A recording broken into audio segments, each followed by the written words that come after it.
Bem-vindos ao Fertilicast. Sou o Dr. Valdemar Carvalho.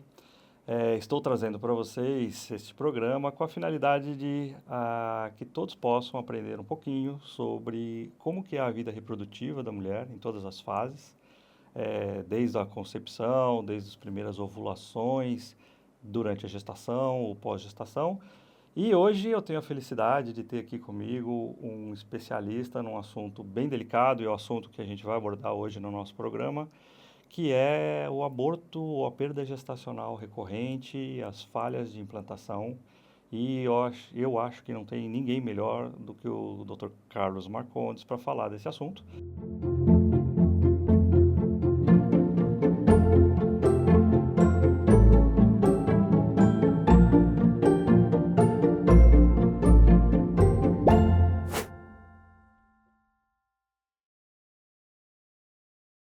Então, Carlos, eu não vou chamar ele pelo apelido porque é meu amigo, né? Mas é o Dr. Carlos. Obrigado por estar aqui conosco. Eu fico bastante feliz de poder trazer esse assunto, trazer uma pessoa de tamanha relevância aqui para esse assunto e o público que vai nos ouvir e nos assistir é um público que pode ser da saúde, queira aprender alguma coisa em relação a esse assunto, mas a grande maioria das pessoas provavelmente querem entender se a história delas faz sentido, se elas estão passando por esse problema. E eu acho que cada palavra que nós falarmos aqui pode significar alguma informação importante para algum casal ou para alguma pessoa que esteja querendo aí fazer o seu próprio planejamento. Então, eu queria que você falasse um pouquinho só da sua formação primeiro, né? E depois a gente vai entrar no assunto sobre os abortos. E a gente vai seguir nessa linha do abortamento inicial, depois o abortamento recorrente, depois todos os exames, tratamentos, a gente vai seguir isso durante o nosso programa. Muito bom. Primeiramente, obrigado pelo convite. É uma honra estar aqui no teu projeto novo aqui de podcast. A gente já é amigo há bastante tempo, frequenta congressos juntos, a gente aprende muito viajando aí ao redor do mundo. E minha formação fiz medicina em Sorocaba, na PUC São Paulo. Fiz residência médica de ginecologia e obstetrícia na Santa Casa de São Paulo, que é uma instituição bastante tradicional aqui em São Paulo. E depois eu dividi ali a minha especialização em reprodução assistida no Pérola Byton e eu fiz ainda um estágio em Barcelona, no IVE, que é uma das maiores clínicas aí da Europa. E nesses anos todos aí, um pouco mais de 10 anos, eu tenho visitado clínicas e feito esse intercâmbio com outros especialistas e é uma coisa que eu aproveito para fazer nos congressos que a gente vai. Então, conversar, trocar experiência, trocar ideia com especialistas de fora e principalmente nessa área que é uma área que eu me dedico muito, estudo muito, que é aborto de repetição. Então tá bom, e então vamos falar sobre o nosso assunto, né? O aborto, né? A gente sabe que a medicina ela vai mudando conceitos, né? Então, eu lembro que meu pai que era médico, o seu também, né? A gente seguiu a profissão dos pais. Mas, puxa, a mulher engravidava depois dos 35 anos, meu pai chamava de gravidez no climatério, sabe? Gestante idosa. Gestante idosa, os nomes muito fortes. Mas a gente mudou muito o conceito, e esse conceito do aborto, da gravidez, da infertilidade, ele mudou também com base na idade das mulheres, né? E o aborto também, a gente até estava conversando antes, né? Puxa vida, vai pesquisar um aborto só, vai gastar toda essa infraestrutura de pesquisa para uma pessoa que só teve um casal, uma mulher que só teve um aborto. Mas conta um pouco, o que é um aborto, né? Assim, nesses termos, a importância de, num primeiro aborto, de repente, com a idade, a gente deixar de fazer diagnósticos ou deixar de tomar atitudes e prejudicar a mulher lá na frente. Explica um pouco isso pra gente, cara. Isso é importante. Então, a gente tem que entender qual é o tipo de médico que eu estou procurando. Então, se eu estou indo para uma instituição pública, se eu estou pensando do ponto de vista de saúde pública, muitas vezes você tem que ter noção que esse governante, um ministro da saúde, ele está querendo economizar dinheiro também. Ele não quer gastar dinheiro com toda a população para, às vezes, acertar aquela paciente que, às vezes, representa 5% da população. Eu, na prática privada, então, no meu consultório, quem me procura, eu procuro individualizar os casos. Então, para aquela paciente que é jovem. Então, jovem a gente vai traduzir aqui do ponto de vista reprodutivo. A gente sabe que a mulher hoje com 50, às vezes com 60, ela está super bem cuidada e a longevidade hoje é de 80, 90 anos. Mas aquela paciente que tem menos de 34 anos, então do ponto de vista reprodutivo a gente considera que ela é jovem. Quando essa mulher tem uma perda gestacional e ela engravidou rápido, então ela engravidou nos primeiros 6 meses e de preferência nos primeiros 3 meses, e ela teve uma perda gestacional, então o que é aborto? Aborto seria uma perda antes das 20 semanas de gestação. Então, quando o bebê tem menos de 500 gramas, entre 20 a 22 semanas, a gente considera isso um aborto. Então, quando a mulher engravidou rápido e teve uma perda, isso representa 15 a 25% da população. Então, de 15 a 25% das mulheres vão ter a experiência de ter uma perda gestacional. Então, quando ela engravidou rápido, não necessariamente você vai precisar pedir todos os exames, visto que ela é jovem e que ela engravidou rápido. Você pode corrigir algumas vitaminas, corrigir a dieta e liberar ela dali a 2 meses para engravidar novamente. Se a paciente já passou dos 35 anos, às vezes demorou mais de 6 meses para engravidar, então se ela já está 1 ano tentando, quando ela conseguiu engravidar, ela teve uma perda. Essa paciente talvez não tenha muito tempo para esperar. Então, talvez seja uma candidata a você já fazer uma pesquisa muito completa para descobrir por que ela perdeu aquele bebê e que você consiga tratar para que ela engravide numa gestação evolutiva logo em seguida. Então, se a gente for pensar para quem vale a pena pesquisar, pacientes sem dúvida nenhuma que já perderam mais de uma gestação. Então, a mesma estatística que eu falei, que de 15 a 25% das mulheres vão perder um bebê, 2 bebês já é mais raro, é menos de 5% da população. E 3 bebês é menos de 1% da população. Então, quem perdeu 2 ou 3 bebês não pode aceitar essa recomendação que alguns médicos ainda dão de continua tentando, desencana, você vai conseguir, porque isso não é verdade. Então, quem perdeu 2 ou 3 bebês, você praticamente em 100% dos casos, você encontra qual que é a causa de perda daquela gestação. Tá, e tem uns conceitos também, né, que a gente ouve muito da perda do aborto precoce e do aborto tardio, e isso também tem uma conotação diferente, né, para essa paciente. O que você pensa, por exemplo, essa paciente ela teve 3 perdas, uma nem ouviu batimento cardíaco, outra com 9, 10 semanas, e a mais tarde, assim, ela perdeu com 10 semanas, mas quando fez o ultrassom estava lá com tamanho de 7 semanas. E isso é diferente de uma mulher que perdeu uma gestação com 14, 15 semanas, 19 semanas, né? Então, isso também faz muita diferença? Faz muita diferença. Então, essas pacientes que têm perdas muito precoces, então gestações químicas, perdas com 6 semanas, com 8 semanas, até 10 semanas, que são chamadas perdas precoces, então abortos precoces, que são antes das 12 semanas, geralmente estão relacionados a algum problema genético no embrião. Quando essa gestação passa das 12 semanas e você tem uma perda já com 14, 16, 18 semanas, geralmente está relacionada a alguma causa imunológica, está relacionada a alguma causa de trombofilia e invariavelmente, isso também é muito importante para quem é especialista, ou mesmo para o paciente que está recebendo essa informação, quando a paciente perde uma gestação com mais de 8 semanas, é quase mandatório, em raras exceções, que ela faça o estudo genético desse embrião. Então, se a paciente perdeu um bebê com 5 semanas ou teve uma gestação química, você não tem o que estudar, você não tem material para estudar e descobrir se aquela gestação que ela perdeu é normal geneticamente ou se ela tem alguma alteração. Mas se a paciente perdeu, já ouviu o batimento do bebê e depois o coraçãozinho parou, ou é uma gestação mais evoluída ainda, você precisa pegar esse material. Então, a gente hoje em dia não lança. Então, quem trabalha com reprodução assistida, o útero para a gente é um templo. Então, a gente trata com muito carinho o útero. Então, hoje, quem trabalha com reprodução assistida, mas eu penso que qualquer ginecologista e obstetra deva pensar desse modo, você tem que preservar ao máximo o útero.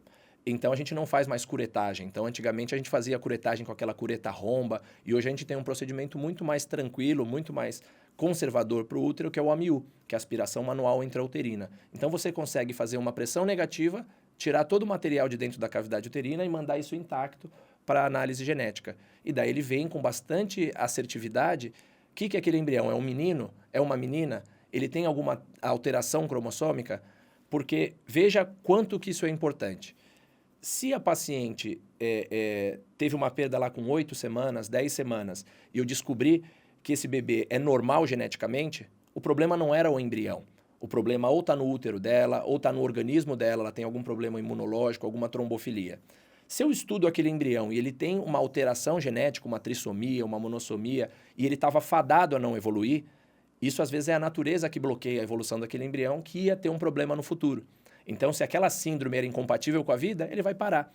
E daí tudo bem. Então, por mais que seja, o aborto sempre é dolorido, sempre é uma notícia muito difícil de dar e de receber, você entendeu que aquele embrião não ia conseguir evoluir. Então, você fica um pouco mais tranquilo. Mas se você está perdendo bebês normais geneticamente, você precisa fazer uma pesquisa muito aprofundada para descobrir qual a causa desse aborto.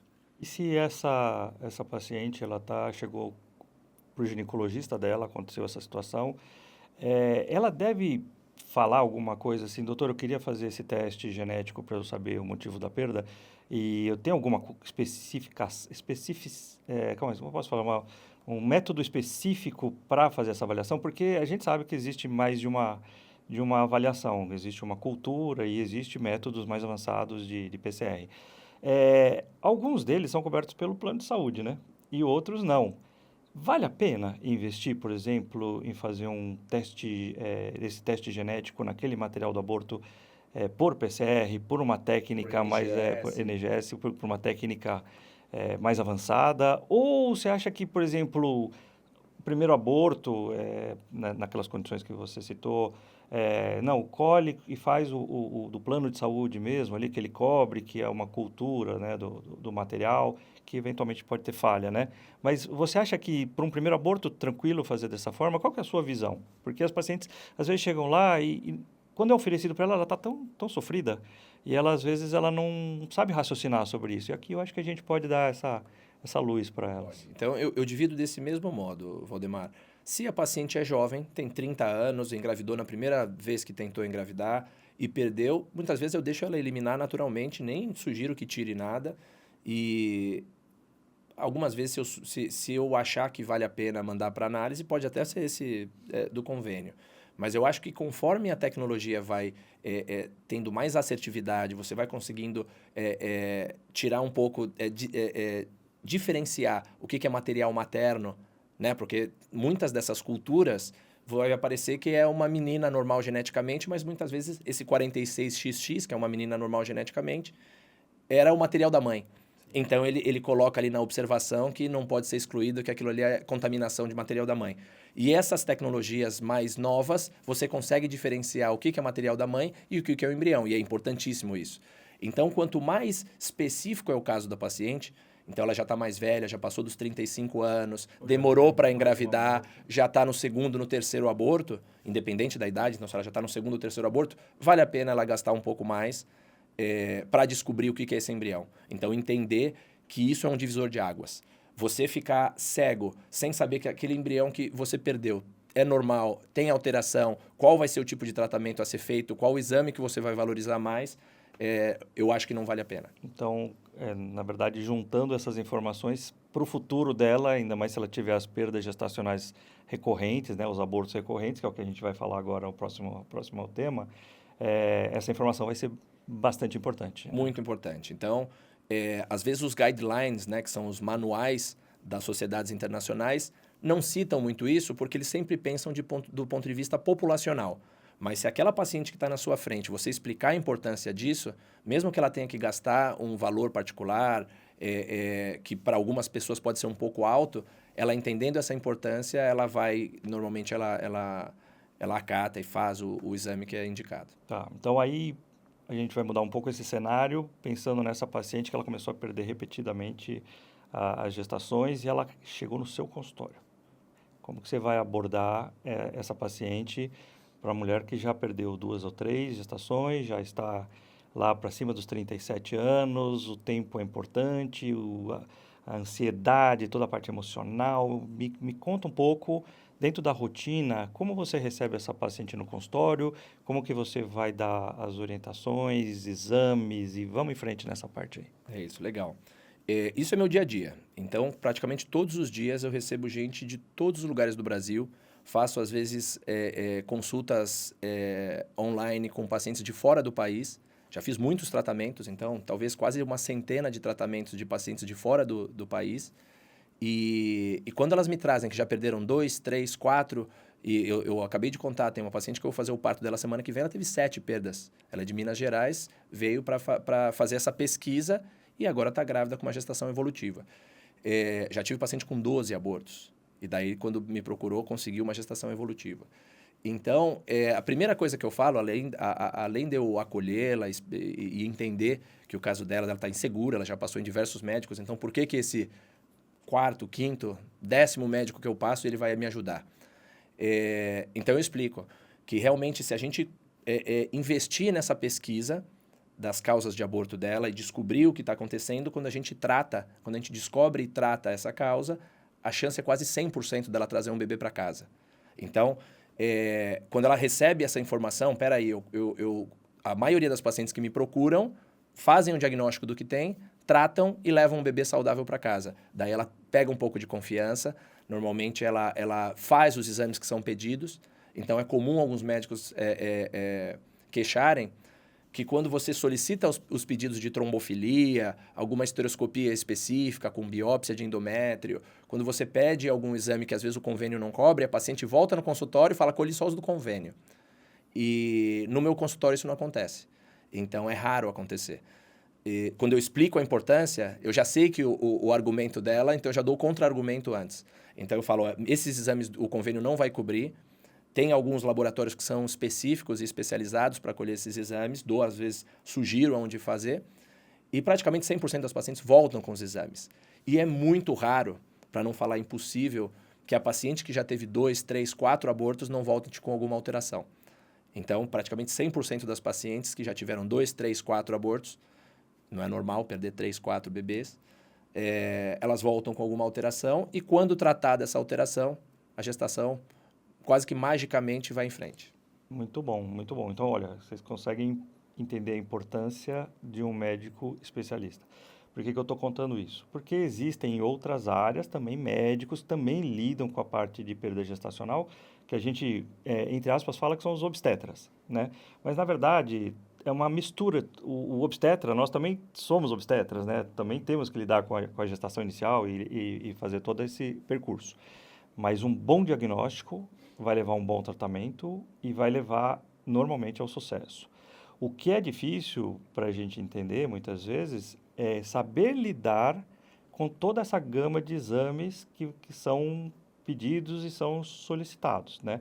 Então, eu vou pedir para o Dr. Carlos falar um pouco sobre, especificamente, exames de trombofilia, exames imunológicos, exames genéticos, exames, inclusive, que ninguém presta muita atenção, mas o útero, o formato do útero, doenças do útero também levam aos abortamentos, né? Então, eu queria pedir para você falar sucintamente, né? O problema tal, eu peço tais exames e espero encontrar tais coisas. Eu sei que é difícil assim, mas veja se você consegue fazer uma... Não, eu vou tentar sintetizar para o público, que a gente tem um público que vai ser leigo, que não vai saber muito dos exames, mas entender que esses exames eles têm uma finalidade, né? E tem o público também que é da área da saúde, que pode ter aí já um pouco mais de familiaridade, né, com o assunto. É isso. Então, Valdemar, eu tento simplificar do seguinte modo. Então, eu falo para minhas pacientes isso também. Tanto a infertilidade quanto o aborto, a gente pode dividir num triângulo. Então, tem 3 vértices esse triângulo. Primeiro vértice é o embrião. Então, eu tenho que saber se esse embrião tem alguma alteração.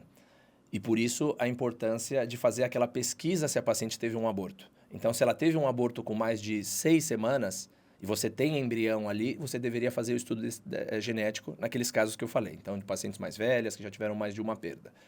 E eu descobrindo que esse embrião é alterado, eu vou procurar nos pais se existe alguma razão para esse embrião ser alterado. Então, o exame que a gente pede para descobrir, porque às vezes fenotipicamente, ou seja, na aparência, os pacientes são normais. Eles não parecem que têm nenhum tipo de síndrome. Mas quando você pede o cariótipo com banda G, que é esse exame que eu ia falar, às vezes ele tem alguma translocação, uma deleção, alguma alteração no sangue. Então, ele tem alguma alteração genética que ele nem sabia que tinha e ele forma embriões com maior frequência de alteração. E, às vezes, a mulher dele está perdendo os bebês porque ele tinha uma alteração ou a esposa tinha alguma alteração que eles não sabiam. Então, para esses casos, dependendo do tipo de alteração, você pode consultar uma geneticista. Então, eu no meu consultório tenho uma geneticista ali que me atende. E dependendo da alteração, ela vai falar qual é a porcentagem desse casal ter novos abortos. Se a porcentagem for pequena, de ter novas alterações, eles podem tentar engravidar naturalmente. Se eles têm uma alteração um pouco mais grave, a gente tem a fertilização in vitro, que é o que a gente estava falando. Então, precisa, quem já teve mais de uma perda gestacional, procurar um especialista em reprodução assistida. O ginecologista ou obstetra, ele não está treinado para isso, tá? Então, você fazer uma fertilização in vitro com análise genética de embrião, você consegue até tirar doenças que aquela família tem com aquele teste chamado PGTM, alterações do cariótipo, como o PGTSR, você consegue tirar essa alteração da família e transferir um embrião normal. Então, o primeiro vértice do triângulo eu cobri. Então, a gente vai pesquisar esse embrião. Segundo vértice é o útero, é o que você está falando, e você é especialista nisso. Então, se a paciente tem uma endometrite, então, muitas vezes, essa endometrite é uma inflamação da parte interna do útero, uma infecção, que muitas vezes é subclínica, a paciente não manifesta, ela não tem corrimento, ela não tem cólica, ela não tem febre. Só que quando você entra com um esteroscópio, você entra com uma câmera dentro do útero dela, você nota que a parte interna do útero está toda vermelha, tem micropólipos. Então, isso poderia ser uma razão ou dela não engravidar ou dela ter uma perda gestacional. Outras alterações do útero são pólipo, eu posso ter um mioma, eu posso ter uma malformação do útero, um septo, um útero de Delfas, malformações millerianas. Então, o útero é muito importante. Então, a casinha onde o embrião vai crescer tem que ser pesquisada, necessariamente nessas pacientes com aborto de repetição. E o último vértice do triângulo é a paciente. Então, aquela paciente que está obesa, que ela é hipertensa e não trata a hipertensão, ela é diabética e não faz o controle glicêmico correto, ela tem hipo ou hipertiroidismo, ela tem hiperprolactinemia, ela tem alguma doença imunológica descompensada, se ela tem, por exemplo, uma trombofilia, que é uma das coisas que eu mais gosto de pesquisar e tratar. Então, se a paciente tem algum problema nesse sentido, e você pode até incluir o marido, então, colher um espermograma, às vezes a gente discute com os andrologistas, que são os urologistas especialistas em reprodução assistida, se tem algum valor, fragmentação de DNA espermático no aborto, se alterações do sêmen, da morfologia de Kruger, algumas alterações do sêmen se teriam valor para aborto de repetição. Mas vale a pena, às vezes, você pesquisar o homem também, mas a mulher é muito mais importante. Então, você fazer uma pesquisa completa da mulher, da saúde da mulher, do metabolismo da mulher, é muito importante para você partir dali para conseguir uma gestação normal. Então, gente, olha que coisa bacana, né? Estilo de vida, e eu acho que até o tabagismo também entra nessa. Também, Quando mulher drogas, fuma, né, alcoolismo, drogas, tudo. e aí tem muita gente que usa só uma maconhinha de vez em quando, cigarros socialmente, bebida socialmente, mas às vezes tem um ritmo social muito grande. Mas estilo de vida, né? Essa parte genética é extremamente importante. Olha só, a gente não leva muitas vezes em consideração, achando que a gente é completamente normal, né? E de repente a gente carrega aí uma translocação, carrega uma alteração que não aparece. Está balanceado na gente, né? Está estável. Sim. E quando vai pro embrião, vai desbalanceado, né? Aí Pode gerar tem um aborto. essas repercussões. E com isso, da parte genética, você mostrou muito bem, né? A fertilização resolve. Da parte de estilo de vida, consciência, né? Eu acho que aí as pessoas, quando têm um objetivo em comum, geralmente fazem bem essa consciência. E as trombofilias são uma pedra no sapato, né? Porque agora eu vou entrar nesse assunto. Às vezes você fala trombofilia, você faz as pesquisas, aí a paciente vai no hematologista, ele fala, não, mas isso não, mas isso sim. O que é importante das trombofilias para a gente, né? Porque muitas vezes, para o cara que é hematologista, que está olhando lá, ele fala, isso aqui é tranquilo, mas para a mulher que está abortando não é, e para a gente também não é, né? Então, das trombofilias, o que mais chama atenção? Aqueles exames relacionados às alterações do ácido fólico ou exames relacionados realmente às coagulopatias ou às doenças imunes sistêmicas, né? Quais desses são, assim, fundamentais? Por exemplo, eu estou com a homocisteína alta, já chama atenção? Eu estou com FAM positivo, é alguma coisa importante, pelo menos para iniciar o rastreamento? Ou não? Pelo que eu entendi, você já pede todos de cara e aí você põe na balança e para tratar. E esses tratamentos, como é que eles são, né? Então, dá só uma palavrinha para a gente sobre as trombofilias. Legal. Então, Valdemar, o que acontece? Eu valorizo todos os exames. Então, eu fiz até uma reflexão na aula que eu dei no Congresso Brasileiro de Reprodução Assistida, em Aracaju, e eu fui pesquisar a programação do Congresso Brasileiro de Reumatologia e de Hematologia. E eu vi se dentro dos temas que eles discutem no Congresso Brasileiro deles, se tem aborto de repetição. Se eles falam sobre pacientes com abortamento ou com trombofilia, isso não é discutido. Então, não é que o hematologista que você está procurando, ele não estuda, ele não é um bom médico, mas ele está preocupado com outras coisas, ele está preocupado com leucemia, os cânceres do sangue, com anemias graves. Ele quase não vê no dia a dia dele alguém perdendo gestação. Então, ele não é um especialista em fertilidade, ele não está preocupado com isso, e o reumatologista também não, tá? Então, algumas vezes eles vão dar opiniões que não são tão embasadas e que não são o dia a dia deles. O que eu penso? Se você tem alguma alteração imunológica, que nem você falou do FAM, e isso também está relacionado com alguma manifestação na paciente, digamos, ela tem rinite alérgica, ela tem problemas imunológicos, ela tem dor em juntas, então você vai pensando que talvez esse útero e esse organismo não receba tão bem esse embrião. Então, do mesmo jeito que ela chega num lugar e começa a ter rinite, tossir, e ela deveria viver bem em qualquer lugar, ela também pode ter uma reação exacerbada quando esse embrião entra, porque metade daquele embrião é non-self, não é dela. Então, ela poderia ter alguma reação imunológica uterina. Então, valorizo sim. Com relação a trombofilias, eu também acho um tema maravilhoso e eu acredito que tem uma porcentagem muito grande de embriões que se perdem, principalmente aqueles normais geneticamente, por trombofilia. Por quê? Esse embrião, que ele é menor que um grão de areia, quando ele entra no útero, ele precisa ser nutrido. Para dali 9 meses ele está com 3 quilos, não é isso? E como que esse embrião é nutrido? Ele é nutrido por microvasos sanguíneos. Essa ligação, ele faz a invasão do útero e esses microvasos sanguíneos vão passando oxigênio, vão passando nutrientes para que ele vá crescendo. Se esses microvasos sanguíneos têm microtrombos, que você não tem nenhum exame para registrar, você não tem um ultrassom, você não tem um exame de imagem, não tem um exame de sangue, que consiga registrar que ela teve uma microtrombose. Então, às vezes, mesmo no anátomo patológico, fica confuso isso, porque tem coágulo, tem sangue, você não consegue discernir o que foi uma perda por trombofilia ou não num exame anátomo patológico. Mas se você tem exames, que é a cirurgia vascular, né, que é a especialidade vascular, que a hematologia valoriza como um fator de risco para infarto, um fator de risco para trombose venosa profunda, para AVC. Então, se existem exames que são valorizados e bem sedimentados, eles são robustos com relação à parte vascular, por que aquela paciente que tem aquele exame positivo e tem perdas de bebês normais, aquilo ali não vai ser valorizado? Então, uma coisa que a gente estava conversando agora, por exemplo, o polimorfismo PAI1, 4G, 5G. Isso está muito bem estabelecido. Então, tem pacientes jovens que têm infarto que você faz a pesquisa e está positiva. E por que essa paciente que tem isso positivo e tem perda de bebês normais você não vai valorizar?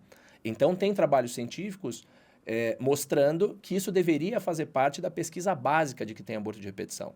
Então, eu mostro nas minhas aulas, tem trabalhos que mostram isso, que tem muito maior relação de perdas de repetição quem tem esse exame positivo. E daí para frente, antifosfatidilserina, antifosfatidil-etanolamina, que é uma continuação da pesquisa dos anticorpos antifosfolípides. Então, estou falando um monte de coisa difícil, mas a maior causa que é mais pesquisada, que o próprio ginecologista de consultório, obstetra, que não é especialista em reprodução assistida, pede, anticardiolipina, anticoagulante lúpico, beta-2-glicoproteína. Então, são alguns exames que todos pedem. Mas tem alguns exames que poucos pedem, que também têm que ser valorizados. Tá, então isso, dentro daquele abordagem inicial sua dos pacientes, vai estar tudo isso nessa lista. E todos eles vão ser valorizados.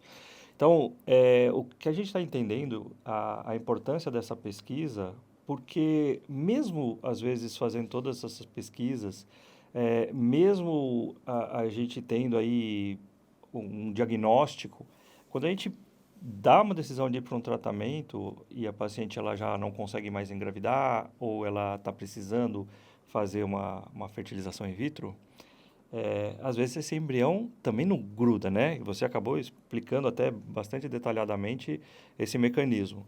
Mas e aí, como que a gente lida? Então, porque a gente está mudando agora do assunto da perda gestacional recorrente, já mesclando aqui com a falha de implantação. Então, essa falha de implantação embrionária, ela também é uma pedra no sapato, né?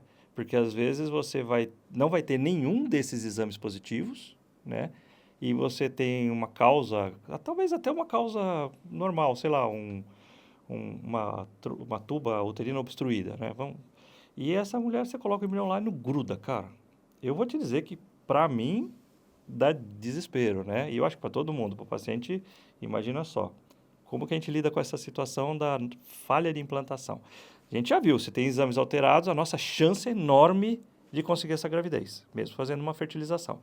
Mas e se ela não tem nenhum desses exames alterados e eu te peguei agora, né? Mas não tem nenhum desses exames alterados, a gente coloca o embrião lá dentro e ele não gruda. Legal, Valdemar. Então, isso para mim é fácil responder porque é meu dia a dia. Então, é o nosso dia a dia, né? Então, essa ansiedade, esse conflito faz parte de todo mundo que trabalha com reprodução assistida. E eu volto para o mesmo triângulo. Então, esse triângulo desses 3 vértices. Então, se a paciente é jovem, digamos, ela tem 30 anos e ela tem um problema na trompa, ou o marido tem um problema no sêmen, então, teoricamente, é um caso simples de resolver. Você faz o embrião em laboratório, ou seja, a fertilização in vitro, e transfere esse bebê pronto para o útero e ela deveria gerar uma gestação. E a gente sabe que 70%, 80% das pacientes vai engravidar desse jeito. Mas aquela paciente que é jovem e fez um bom embrião, do ponto de vista morfológico, e transfere e não engravida, às vezes 1 vez, 2 vezes, para a gente considerar falha de implantação, pelo menos 2 ou 3 transferências embrionárias para ela se enquadrar nesse diagnóstico. A gente sugeriria que, mesmo ela jovem, fizesse estudo genético dos embriões, porque muitas vezes, apesar do cariótipo normal, ela tem maior frequência de formação de embriões alterados. Então, ela não está engravidando porque você está transferindo embriões alterados geneticamente, que já não tinham chance de grudar. Então, tudo bem. Então, como que eu faço para cobrir esse primeiro vértice, que é o embrião? Fazendo esse exame que chama PGTA, que é o estudo genético dos embriões. Então, eu consigo acertar praticamente com 100% que aquele embrião tem todos os cromossomos corretos, não tem nenhuma deleção, nenhuma alteração maior. E eu vou para o segundo vértice, útero. Então, aquela paciente que transferiu 1, 2 vezes, será que você fez a pesquisa de como está esse útero por dentro? Se ela não tem uma endometrite, se ela não tem alguma alteração pequena dentro do útero, se ela não tem uma adenomiose, então que é a endometriose do músculo uterino. Então, alterações uterinas também são causas de falha de implantação. Então, se você já cobriu o embrião, você está transferindo o embrião normal geneticamente, você já pesquisou o útero e descobriu que o útero é normal, eu volto de novo para a paciente. Então, será que essa paciente está com uma dieta correta? Será que ela não está inflamada? Então, isso é muito frequente no meu consultório. Por mais que seja chato o médico, ao invés de contar só boas notícias, ele explicar que a paciente faz parte do tratamento e ela vai ter que entrar nesse barco junto com ele, com o marido, e eles vão em direção ao bebê. E se ela estiver remando para o outro lado, ou seja, ela está comendo errado, então eu falo isso para todas as minhas pacientes, sejam gestantes ou tentantes, 4 coisas que ela vai ter que suspender da dieta. E eu tento ser um pouco radical, porque diminuir, às vezes, não é o segredo. Então, aquela paciente que já está inflamada, já está obesa, já está, às vezes, com sobrepeso, ela diminuir a quantidade de carboidrato simples não vai ajudar, ela vai ficar patinando. Então, se ela for radical e zerar, ela começa a ver resultado. E, às vezes, quando eu transfiro aquele embrião de novo, com o mesmo preparo, com o mesmo endométrio, com tudo igualzinho, ela engravida. Foi mágica? Não, ela tirou a inflamação. O corpo percebeu que estava na hora dela engravidar, ela está se dedicando também. Então, para todas as pacientes, eu recomendo que ela suspenda 4 coisas. Arroz branco, ela troca por arroz integral. Esse nem é o pior, mas já é um grão aí que dá maior pico glicêmico, é um grão mais inflamatório. Pão branco. Então, um dos problemas é o pãozinho. Às vezes, pão francês, bisnaguinha, pão Pullman. Isso também inflama. Então, tem pacientes que comem 1, 2, 3 pães por dia. Ela troca ou por um pão sem glúten, ou um pão com aquela fermentação natural, 100% integral. Derivados de farinha branca, esse é um grande problema. Então, macarrão, nhoque, lasanha, massa de pizza, massa de esfirra, massa de bolo, massa de salgados. Ela tira isso do cardápio, isso não tem nenhum valor para quem quer engravidar. Eu explico para ela que a gente está no projeto gravidez. Quantos filhos você quer ter? Eu quero ter um. Então, a gente vai nesse projeto, não é que você nunca mais vai comer pizza, nunca mais... É nesse projeto. Depois que tiver com o bebê saudável em casa, pronto, vai comer pizza até quando você quiser. Então, derivados de farinha branca a gente suspende e doces em geral. Então, tudo que leva açúcar é extremamente inflamatório. Então, uma adulta de 30, 35, 40 anos ficar comendo doce, chocolate, macarrão, isso pode estar atrapalhando o sonho dela de formar a família dela. Então, ela precisa colocar isso na balança. Assim como o cigarro, você falou muito bem. Eu faço esse exercício com as pacientes. Eu falo, você já viu que aquelas mulheres, aquelas pessoas que fumam muito cigarro, ficam até com o lábio roxo, a pele fica escura? Por que ela fica com o lábio roxo? Ela tem uma vasoconstrição. Então, nossa pele tem esse tom rosado porque tem uma circulação ali na pele para ela ficar rosada. Se o lábio está ficando roxo, é porque está fechando o vaso sanguíneo, ela não está tendo oxigenação dos tecidos. Se ela está tendo vasoconstrição periférica, isso está acontecendo lá no útero também. Então, não é só a química do cigarro que atrapalha o embrião de grudar. Também essa vasoconstrição lá no útero, do mesmo jeito que o lábio dela está roxo, o útero dela também deve estar roxo ou meio branco e não está conseguindo fazer essa troca com o embrião para ele crescer. Então, a paciente que tem infertilidade, a paciente que tem falha de implantação, que tem aborto de repetição, que junta tudo isso que a gente está conversando, ela precisa se dedicar. Então, o médico sozinho não consegue. Então, ela pode ir no melhor médico, pode fazer o que for, mas ela precisa entrar no tratamento junto. E quando ela entra é muito bonito, porque eu até falando para os colegas médicos, quando você se dedica em colocar a paciente junto no tratamento e não achar assim, coloca o embrião e faz eu engravidar que eu vou continuar com o meu estilo de vida. Continuar bebendo, continuar em festa, fumando, comendo errado, você não consegue. Então, você pode ir na melhor clínica do mundo, com o melhor especialista do mundo, e você não consegue fazer essa paciente engravidar. E quando ela e o marido entram nesse barco, magicamente a gente consegue esse bebê. Isso é muito bacana que você está falando, porque até muitas vezes eu brinco com as pacientes e falo, a água é a fonte da vida. Hidrata, bebe água, tira as coisas inflamatórias. E você tocou num assunto que eu acho que eu nem ia falar, mas eu sei que você entende bem disso. A gente percebe muitas vezes que tem muita dor de estômago, tem muito corrimento, tem mau hálito, tem muita secreção no ouvido, tem muito suor, tal. E a gente faz uma associação disso dos micro-organismos do nosso corpo, da nossa microbiota, né? Que é? São as bactérias que vivem com a gente em harmonia com a gente, né? E muitas vezes esses pacientes, por conta dessas inflamações, elas estão com essa microbiota bem alterada. E parece, né? Parece que esse é um assunto que entrou e deve ficar aí, porque estão falando muito disso nos congressos. E você também acha que essas microbiotas, claro, pelo que você falou, eu tenho certeza de que sim, tem que estar equilibrado, tem que estar em eubiose. Mas você acha que essas pesquisas das microbiotas valem a pena? Eu, por exemplo, comecei a entrar numas, né? Eu tive 3, 4 casos. Eu acho legal depois você falar casos também, que eu acho que vai enriquecer bastante para o ouvinte. Onde a mulher ela tinha um corrimento crônico, candidíase crônica tal, e eu caminhei para um colega que faz transplante de microbiota.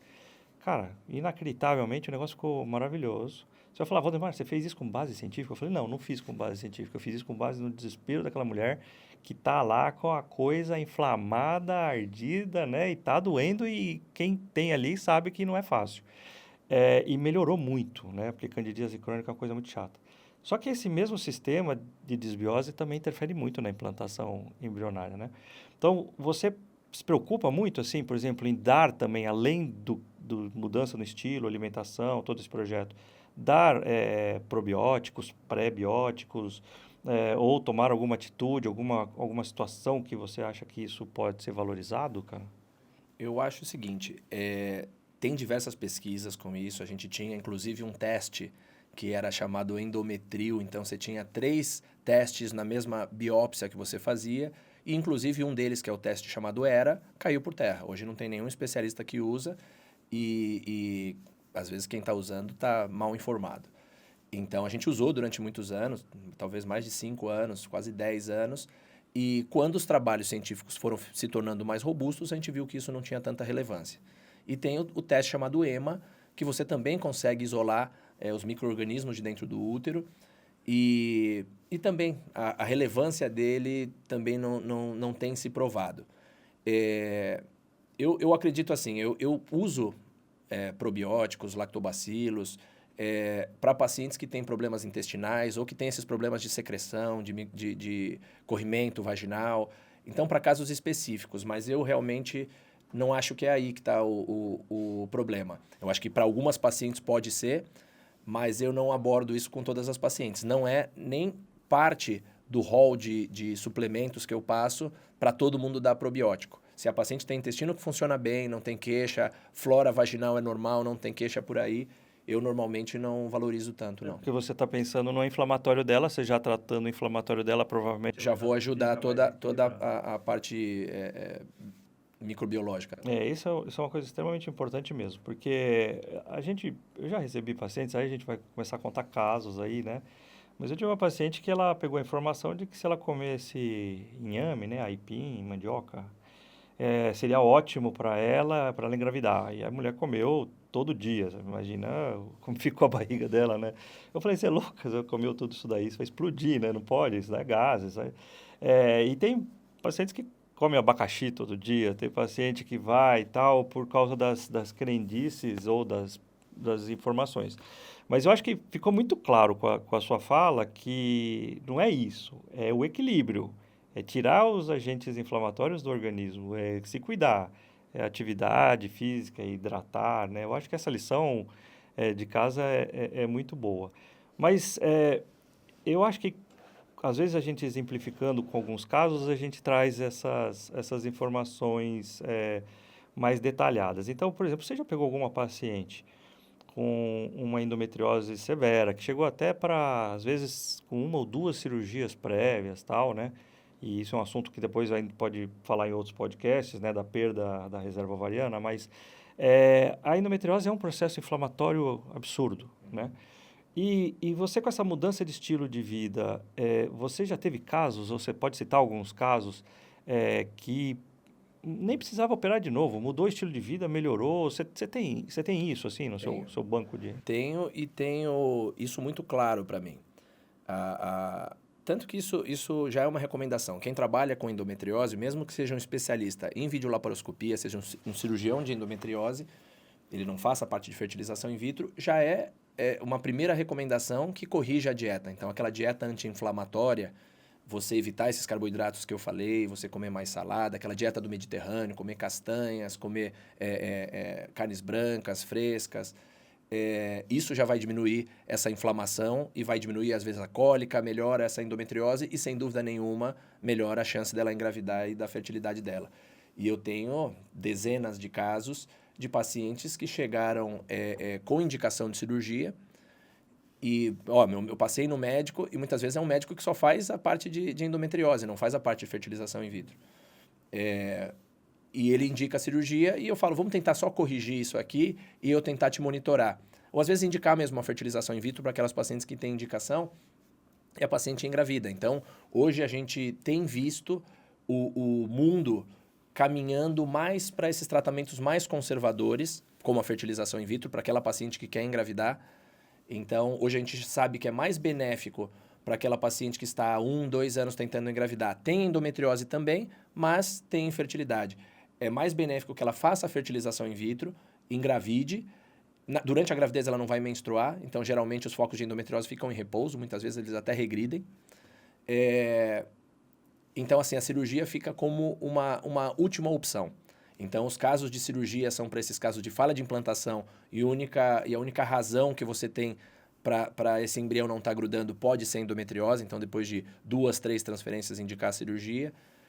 Pacientes muito jovens, então pacientes que têm aderência nas trompas, têm alguma coisa e têm uma boa reserva ovariana, às vezes poderiam começar pela cirurgia para tentar uma gestação natural. E uma coisa que você falou, Valdemar, que eu também peço para as pacientes tomarem muito cuidado, que hoje, nesse mundo que a gente vive de mídias sociais, a fertilidade, né, a infertilidade, tornou-se uma oportunidade para muita gente ganhar dinheiro e fazendo coisas que têm pouca relevância científica. Então, eu brinco com as pacientes. Eu falo, aquele casal que está há mais de um ano tentando engravidar, ele fica muito vulnerável. Qualquer coisa que oferecerem para ele, que nem você falou do inhame, suco de abacaxi, suco da fertilidade, come fisales. E a gente sabe, a gente está em congresso direto. Eu falo, se tivesse um suco da fertilidade, eu que ia saber, porque eu que estou lá estudando só isso. E daí, o que acontece? Se um casal com infertilidade, uma mulher com infertilidade, com dificuldade para engravidar ou com aborto de repetição, está passando na rua e ela vê uma placa escrito nutricionista, ela passa reto. Nutricionista quantas tem? Um monte. Só que se está escrito na placa nutricionista da fertilidade, pronto, ela vai brecar o carro, vai marcar consulta, e isso serve para tudo. Então, hoje tem psicóloga da fertilidade, tem nutricionista da fertilidade, acupuntura da fertilidade, e a gente sabe que não é isso. Então, não tem nenhum alimento mágico que limpa o organismo e faz a mulher engravidar. Eu brinco que o nosso modelo de fertilidade tinha que ser nossa avó, né? Que tinha 6 filhos, 8 filhos. Então, primeiro recado que a nossa avó dava, começa a tentar engravidar cedo. Comida é a comida de sempre. Comida de casa, pouco estresse. E ela engravidava de 6 bebês. Ela que tinha que dar aula pra gente. Então, não é uma nutricionista da fertilidade, não é acupunturista da fertilidade, não é suco da fertilidade. Isso não existe. Tá? Então, não existe nenhum alimento mágico que vai fazer você engravidar. Então, isso é importante a paciente saber e entender que isso virou uma oportunidade. Então, criar temas polêmicos na internet virou uma oportunidade para você chamar atenção e, às vezes, encher lá seu consultório. Muito bom. Eu acho que esse podcast de hoje foi muito rico mesmo. A gente consegue pegar muitas informações dessa conversa. Eu queria agradecer muito você. Eu acho que esses recados que a gente está tentando passar aqui para mostrar que, fazendo o que a gente está fazendo, a gente consegue divulgar informação com conteúdo médico. Claro que aqui também vou convidar nutricionista, vou convidar psicólogos, vou para todo mundo mostrar um pouco de como o que alguma coisa baseada em estudo, em ciência, vai trazer o benefício pro casal. Quem está muito vulnerável nessa história toda é o casal. E vocês podem cair numa situação de tanto desespero de procurar profissionais que às vezes estão apenas querendo ganhar dinheiro, apenas querendo lucrar e não tendo esse embasamento científico que a gente tem aqui, essas conversas importantes, esses tratamentos, eles são difíceis, são tratamentos caros, mexe com o emocional de todo mundo. E se você cai na mão de uma pessoa que depois você olha e fala, puxa, por que eu fiz tudo isso, né? Então, acho que essa finalidade dessa mídia social aqui, também de uma forma ou de outra, tudo isso aqui vai para uma mídia social, ela é informativa, é trazer a informação com a qualidade, com ciência, com profissionais capacitados. Então, deixa um recado final para a gente. Agora eu vou falar o apelido dele, né? Cabé, ele é conhecido assim também no nosso meio, mas o Dr. Carlos Marcondes, ele é essa referência aí, essa importância da gente poder contar com profissionais que eu tenho uma área de especialização, ele tem a área dele de especialização, mas como um todo, o nosso objetivo, principalmente, é você, é o paciente, né? Manda uma mensagem final para a gente, para todo mundo que está nos escutando, que eu acho que isso é muito importante, Carlos. Agradeço. Então, obrigado pelo convite. É muito importante que profissionais especialistas e sérios falem também na internet, que tenham espaço, porque senão esse espaço é tomado por pessoas com pouca base para ajudar esse casal. Então, o meu recado, principalmente para os pacientes que têm passado dificuldade para engravidar, então não é normal ficar mais de 6 meses tentando engravidar. Então, se você já passou de 6 meses tentando engravidar, agende uma consulta com um especialista em reprodução assistida. Você não precisa esperar 1 ano, 2 anos, 3 anos. Não aceite essa recomendação de desencanar, espera que daqui a pouco vem. Procure um especialista, alguém que estuda a área de reprodução. Se você já teve mais de um aborto, procure um especialista em reprodução assistida. Vai fazer toda a diferença você fazer uma pesquisa completa, fazer um tratamento sério e completo com um especialista. E eu digo com muita propriedade, praticamente 100% das pacientes que têm aborto de repetição descobrem a causa e tratam, levam seus bebês para casa. Então não desistam de formar a família de vocês. É a coisa mais importante que tem, talvez na vida de um casal, é conseguir formar família, ter seus filhos. Então, para quem escolheu isso, não desista, que vale a pena. Obrigado, Cabé. Esse foi o Fertilicast, eu sou o Dr. Valdemar Carvalho. trazendo informações com conteúdo, com qualidade para vocês e até uma próxima.